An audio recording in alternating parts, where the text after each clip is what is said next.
सुलेमानचा चेहरा पडलेला असतो. एकांचा पोट भरत नाही. काय करता येईल ग, थांबा. दुसऱ्या दिवशी सुलेमान ड्युटीवर जायला निघाला. अंगावर काठीवेल, हातात दंडुका, एका हातातने बायकोने पुडी दिली, त्यात मूठभर शेंगदाणे व गुळ. मी ती पुडी खिशात ठेवली व उदास झालो, सही केली व पारा द्यायला लागला. पारा देता देता आजूबाजूला पाहिले, कोणी नव्हते व संधी साधवली व टेकांची खिडकीतून पटकन पुडी आत टाकली. टपकन आवाज आला व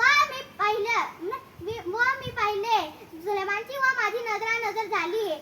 सुलेमान किंचित हसला आणि तिथून निघून गेला. मला वाटलं इथं वृत्तपत्र वाचायला नाही मिळत, काय कात्रानं घडतायत ते पाहायला गेलो.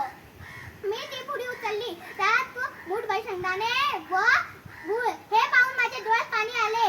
मी ती खाल्ले आणि पण त्या दिवसापासून तो दररोज पुडी टाकायला लागला. कोणी पाहत नाही ती संधी साधून.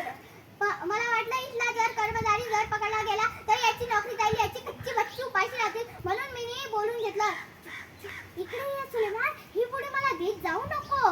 तुझी मला शोषवत नाही, मला उष्णता भडकते. ठीक आहे महाराज. तो घरी गेल्यावर घडलेली हकीकत त्याने बायकोला सांगितली. ठीक आहे, त्यांना थंड वाटणे असे काहीतरी देईल. दुसऱ्या दिवशी सुलेमान ड्युटीवर जायला निघाला.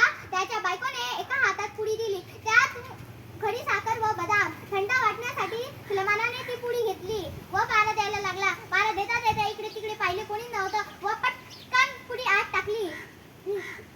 माझ्या कपाळावर आडा उमटल्या. त्याला सांगितलं पुढे आत टाकत जाऊ नको, तुझी नोकरी जाईल, तुझी कच्ची बच्ची उपाशी राहतील. मी ती पुडी उचलली, उघडून पाहिलं तर बदाम व खडीसाखर. बदाम हे काय गरिबांचं खाणं आहे का?